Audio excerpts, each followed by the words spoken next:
Hello everyone, ఎలా ఉన్నారు? అందరూ బాగున్నారా?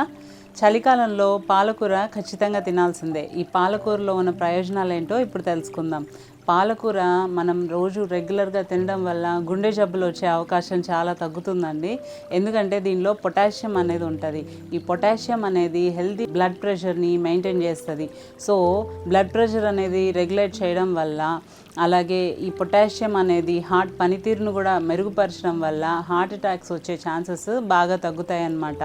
అంతేకాకుండా పాలకూరలో కొన్ని రకాల క్యాన్సర్స్ని నిరోధించే గుణం ఉంది.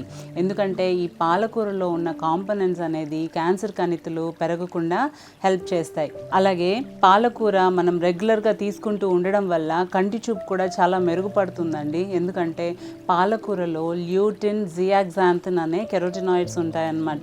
ఈ కెరోటినాయిడ్స్ ఏం చేస్తాయంటే ఐ టిష్యూని ప్రొటెక్ట్ చేస్తాయి. దానివల్ల ఏజ్ రిలేటెడ్ మ్యాక్యులర్ డీజనరేషన్ అవ్వకుండా, అలాగే లైట్ వల్ల ఐసైట్ దెబ్బతినకుండా కూడా, సన్లైట్ వల్ల ఐసైట్ దెబ్బతినకుండా కూడా ఇది కంటిని చాలా ప్రొటెక్ట్ చేస్తుంది అనమాట. అంతేకాకుండా పాలకూర రెగ్యులర్గా తీసుకోవడం వల్ల దీనిలో ఉన్న కాల్షియం కంటెంట్ వల్ల ఎముకలు అనేవి చాలా దృఢంగా ఉంటాయి. సో పాలకూర అనేది రెగ్యులర్గా తీసుకోండి, మీరు తీసుకోండి, మీ పిల్లలకి కూడా పెట్టడం వల్ల కూడా వాళ్ళల్లో కూడా ఎముకల ఎదుగుదల అనేది చాలా మంచిగా ఉంటుంది. Thank you so much.